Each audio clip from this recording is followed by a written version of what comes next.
Bienvenidos una vez más a esta entrevista de Economía al Día del diario La Prensa. En esta oportunidad tenemos a Giovanna Cardeliquio, quien es gerente general de APC Experian, que es el buró de crédito donde se acumulan todo el historial crediticio de los panameños y extranjeros residentes en Panamá. Muchas gracias, Giovanna. Gracias a ti, Katiuska. Cuéntanos un poco qué es el historial de crédito y por qué es importante estar pendiente de este récord que tienen muchos panameños, no solo al tener créditos y préstamos con los bancos, sino también con financieras, cooperativas y otras empresas que venden a crédito.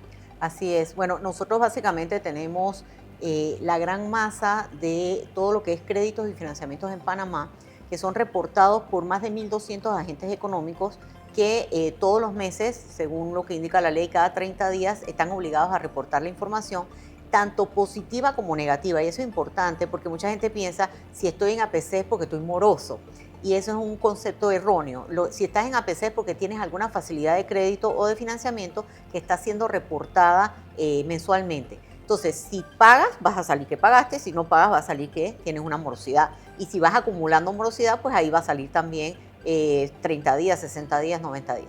Entonces, es importante que sepamos que cuando firmamos esos papeles de ese préstamo o de ese crédito que estoy adquiriendo, ahí en alguna de las cláusulas dice: autorizo a que me reporten en APC o en una agencia historial de crédito, que es el nombre, digamos, genérico de nuestra operación. Entonces, es importante eso porque hay gente que dice, yo no he firmado nada, yo no he dado permiso, pero cuando ves el contrato sí está esa cláusula dentro de eso. Entonces, ¿cuántos panameños tenemos en el sistema? 2.070.000 panameños y tenemos 300.000 extranjeros. Entonces, 2.3 millones de personas en total. Y si estamos hablando de que en Panamá más o menos hay 2.5 millones de panameños económicamente activos, prácticamente todos estamos en APC. O sea, no es que están solo los morosos, sino que estamos todos. Y realmente es algo positivo. ¿Por qué? Porque cuando una persona, una empresa, toma una decisión de prestar, está tomando un riesgo, ¿verdad? ¿Cuál es el riesgo? De que esa persona no cumpla con ese pago, no pague. Con esta información que tenemos en APC, tú puedes ver el comportamiento de la persona ante otras deudas que ha tenido en el pasado y puedes decir, esta persona ha cumplido con sus obligaciones, entonces es sujeto de crédito, le puedo otorgar ese préstamo o ese crédito de una manera que tenga un riesgo más bajo. Al tener un riesgo más bajo, las condiciones de ese préstamo van a ser favorables para ese consumidor. En Panamá tenemos plazos de hipotecas a 30 años, eso en otros países no se ve. Tenemos préstamos de carro a 7, 8 años, eso no se ve en otros países. ¿Por qué? Porque la información que está en APC es tan completa y, como tú decías, no solo de bancos, tenemos cooperativas, financieras, telcos, tenemos seguros, tenemos servicios, o sea, es muy amplia, retailers, muy amplia la información, entonces se puede tomar una decisión con menor riesgo que al final favorece a ese consumidor. Entonces, lo que nosotros recomendamos es cumplir con sus obligaciones, ahí va a salir todos los pagos, las fechas, los montos que usted está haciendo de esos pagos y va a tener entonces ese récord, ese historial que le va a permitir tener acceso a crédito en el futuro. ¿Qué tan endeudados están los panameños? ¿Cómo está el saldo de las deudas y cuáles son esos segmentos en los cuales se preocupa de repente que haya mayor morosidad de más de 2 meses que no se están pagando? Sí, claro. Mira, tenemos que de esos 2.3 millones de panameños, estamos en el total del saldo de la deuda, que no es la morosidad, sino el total de lo que debemos a cualquier agente económico, estamos en 41.000 millones de dólares. Si dividimos esos 41.000 millones entre los 2.3 millones de personas, nos da un saldo promedio de 17.342 dólares por persona. O sea, acá tú y yo y todos los panameños le debemos a alguien 17.300 dólares. Eso pudiera parecer alto porque realmente es una cifra que representa muchos meses del salario mínimo de un panameño. Sin embargo, hay dos cosas que nosotros medimos en este caso. Uno es la morosidad, como tú decías, de esa deuda, cuánta está morosa, y en realidad es apenas un 8%. O sea, de cada 100 panameños, 8% tienen retrasos en sus pagos. Adicionalmente tenemos 1.100 millones de dólares que han sido catalogados como incobrables. De esos 41.000 millones, hay 1.000 millones que no se pudieron cobrar, que se tuvieron que castigar a través de las reservas de los bancos y demás. Entonces, eso nos da alrededor de un 2% más del total de la deuda, con lo cual estamos diciendo que entre un 10 de cada 100 panameños o se atrasan en el pago o sencillamente no cumplen con su pago. Eso es bastante bajo, o sea, todo lo que sea de 10% para abajo es aceptable, razonable, está dentro de los indicadores. Ya si esas cifras empiezan a subir, como lo es en otros países donde las morosidades son mucho más altas del 20%, ya es preocupante. En el caso de Panamá está todavía controlado y está todavía dentro de lo razonable.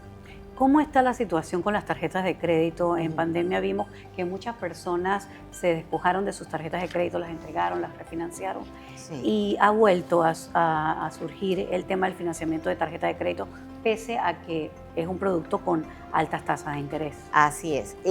Lamentablemente, pues, como hemos visto en muchos casos, la tarjeta de crédito realmente es una muy buena herramienta si la sabes utilizar con responsabilidad. Es una tarjeta que te va a permitir hacerle frente a una obligación, digamos, de algún accidente, una cosa que te pase, que sea algo imprevisto, lo puedes hacer frente con esa tarjeta de crédito. Pero ¿qué pasa con la mayoría de los panameños? Uno, tienen la tarjeta al límite. Si tienen $1,000, se gastaron los $1,000 de la tarjeta, o sea que no tienen disponible en la tarjeta. Nosotros recomendamos no gastar más de un 40% de ese disponible, sea cual sea el monto del límite de la tarjeta. ¿Para qué? Para que te quede ese 60% para cualquier emergencia, cualquier cosa, Dios no quiera un accidente, una enfermedad. Entonces, ese es el primer punto. Y el segundo punto es que la tarjeta de crédito no es una extensión de tu salario, no es que tú ganas $1,000 y tienes una tarjeta de $1,000, ganas $2,000, no. Esos $1,000 son un préstamo. Estás pidiendo prestado esos $1,000 y tienes que saber cómo lo vas a pagar. Entonces, ¿cuál es el problema? Que cuando tienes un préstamo personal, tú tienes una letra y tienes un día de pago de esa letra y ya tú sabes que eso es lo que tienes que pagar. Con la tarjeta de crédito, lo que se calcula es un pago mínimo, ¿no? Que básicamente el pago mínimo lo que cubre es únicamente los intereses de ese préstamo. Entonces la gente paga el mínimo, pero la deuda nunca la paga. O sea, la deuda se convierte en una deuda impagable. Entonces, lo que nosotros tenemos que hacer es, suena sencillo, pero es así.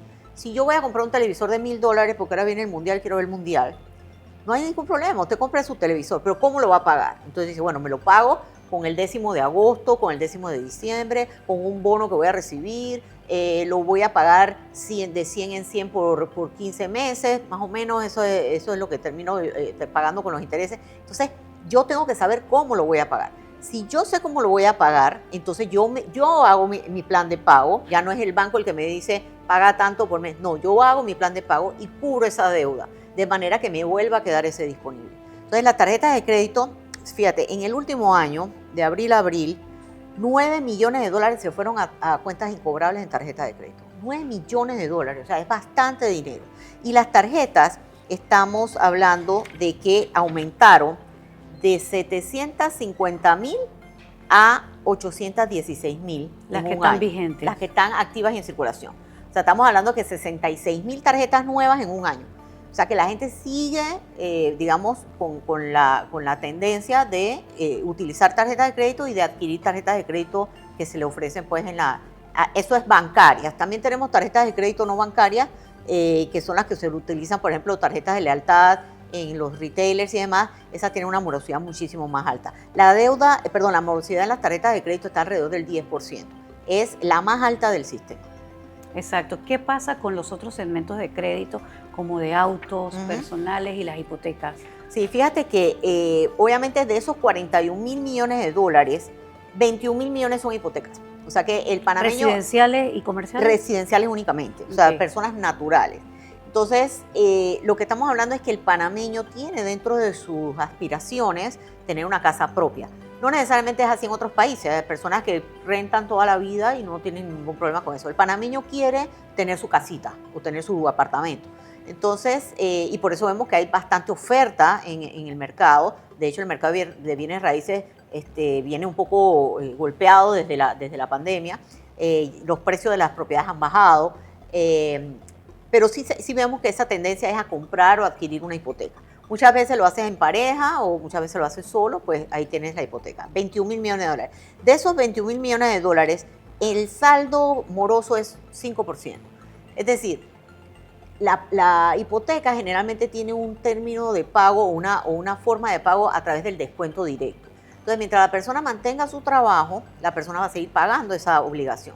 Sin embargo, el desempleo anda por el 10%, ¿no? Es lo que vimos en las estadísticas que nos pasaron hace poco, 9.8, 9.7% de desempleo. ¿Eso qué quiere decir? Que mucha gente está quedando sin empleo y entonces empieza a fallar en el pago de la hipoteca. Sin embargo, para nosotros está estable, las hipotecas tienen un comportamiento muy estable. Lo que sí es que han, digamos, desacelerado el crecimiento. Muchas, en años pasados era 10% año contra año y ahora estamos en 3, 4% Tiene que ver de crecimiento. quizás con la incertidumbre por la aprobación de la ley de interés Correcto. preferencial. Ahora que viene la ley, hay que ver cuándo es que está en vigencia, qué pasa con los que ya estaban, los que ya habían comprado y todo eso. Eso es un poquito un debate que hay ahí. Pero sí había mucha gente aguantada por el tema de la ley de interés preferencial, que obviamente motiva mucho a la gente a adquirir la propiedad a través del interés preferencial, que tiene un monto mínimo y máximo de compra, pero que interés muy, muy favorable, ¿no? Entonces, la morosidad es baja. El otro que me comentaste de los carros, los préstamos de carro tienen una morosidad, fíjate, de 2.9%. Es la más baja del sistema. Porque la gente no quiere perder su carro. Una vez que tú tienes tu carro, tú ya te acostumbras a que tienes esa facilidad de movimiento y no quieres perder tu carro. Entonces la gente el carro lo paga casi que... ¿Cuánto se debe total el saldo? En carro tenemos 2.100 millones de dólares en préstamos de automóvil. De eso solamente el 2% está moroso y estamos hablando que tenemos 160.000 carros financiados a través de bancos y 17.000 carros financiados a través de cooperativas y financieras. Ahora, consejos de finanzas personales. Cuando una persona tiene demasiadas deudas, tiene deudas personales, tarjetas de crédito, sí, quizás también otro tipo de deuda con cooperativas, ¿qué debe hacer? ¿Financiarse?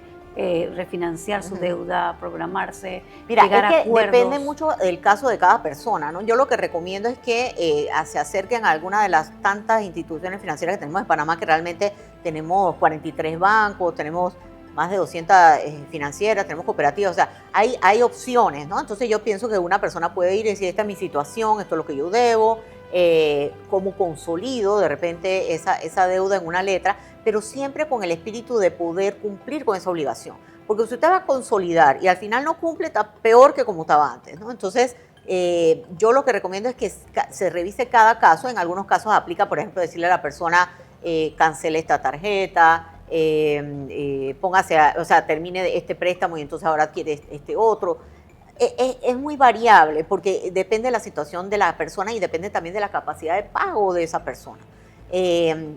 Un tema también es cuáles son mis finanzas personales y cuáles son las finanzas de la familia, ¿no? Que tienes una pareja y demás. Entonces, yo creo que es un tema de poder tener un poco de conocimiento. Yo creo que aquí en Panamá, cuando tú te acercas a un banco, una cooperativa, una financiera, hay personas que te asesoran y te dicen, mira esto.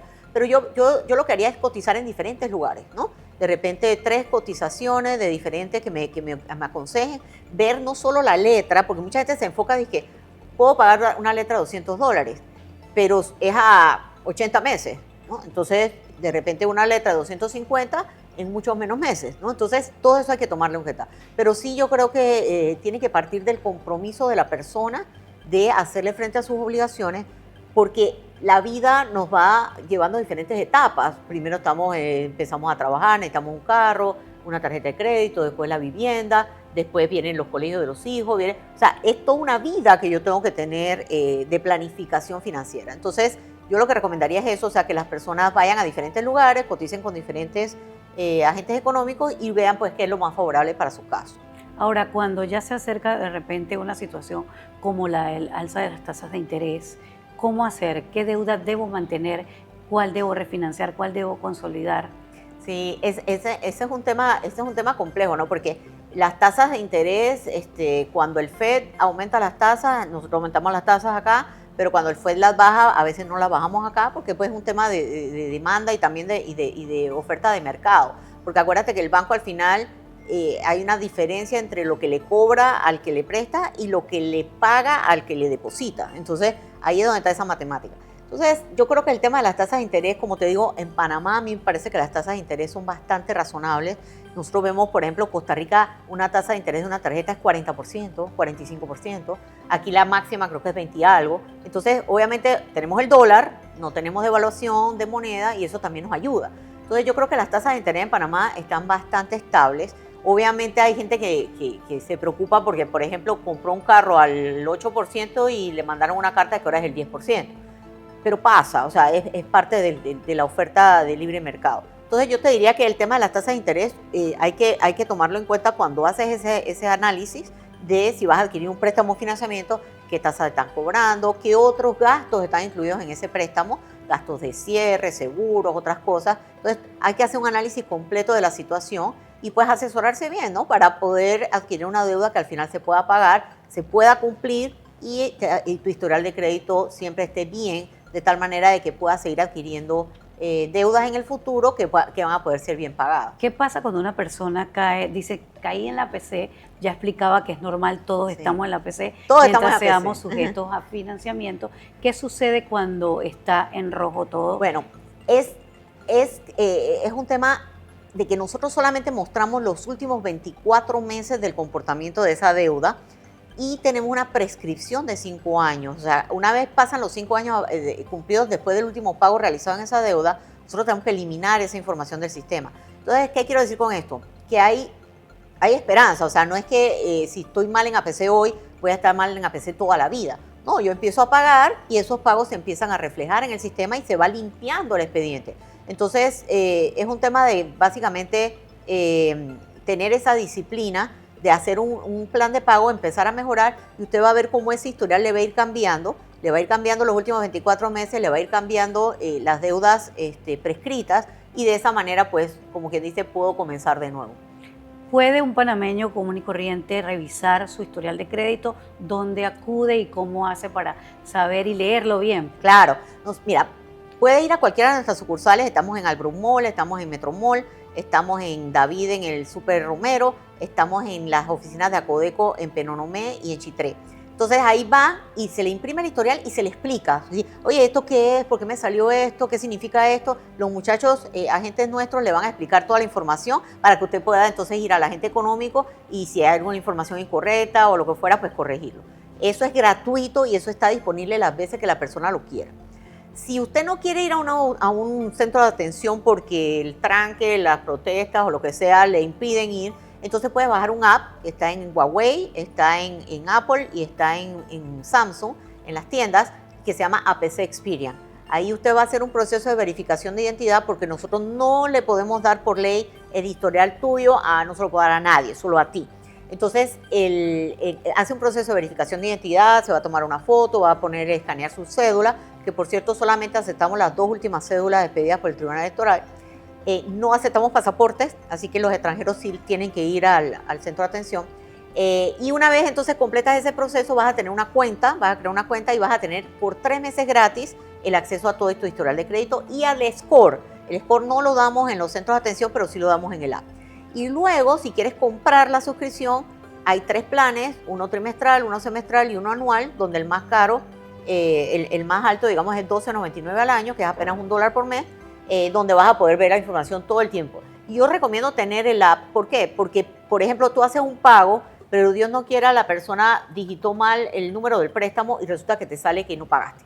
O a mí me pasó, por ejemplo, que me clonaron la tarjeta de crédito y yo tenía pagos directos a la tarjeta y de repente el cable no lo pagué porque se me olvidó pues que la tarjeta la había cambiado, entonces tuve que entrar y verificar. Y eso me di cuenta fue porque tengo el app. Entonces, yo sí le recomiendo a la gente que utilice el app para verificar todos los pagos, los saldos. En vez de preguntarle al banco cuánto debo de la hipoteca, ahí te va a salir. Entonces, obviamente, esos son saldos que no tienen el tema de los gastos de cierre, ¿no? Pero a lo que voy es que siento que es importante uno tener una herramienta que te permita controlar tus finanzas y manejarlas de forma responsable. ¿Ha habido una reactivación del crédito nuevo? ¿Ustedes también lo registran en APC? ¿Se están dando más créditos nuevos? Sí se están dando más créditos nuevos, pero no al mismo ritmo que traíamos antes de la pandemia. Estamos hablando que antes de la pandemia los bancos, por ejemplo, abrían alrededor de 40.000 préstamos por mes, de todos los tipos de préstamos, ¿no? De tarjetas, hipotecas, comerciales y demás. Ahora son como 38.000. Entonces, en vez de crecer en la cantidad de préstamos nuevos, estamos decreciendo. Eso es porque obviamente la economía está golpeada. Después de la pandemia, ese casi 18% de negativo en el Producto Interno Bruto nos tomó mucho tiempo la curva para subirlo. Y ahora estamos creciendo al ritmo de 2.3, 2.5% al año. en Producto Interno Bruto. Obviamente nos impactó también el tema de la mina, el tema de ahora con las protestas que está habiendo en la calle. Todo eso impacta la economía y eso impacta las cifras que tenemos. Entonces sí sentimos que la economía no está en recesión, pero está en desaceleración. Muchísimas gracias a Giovanna Cardeliquio, gerente general de APC Experian, Buró de Crédito del país.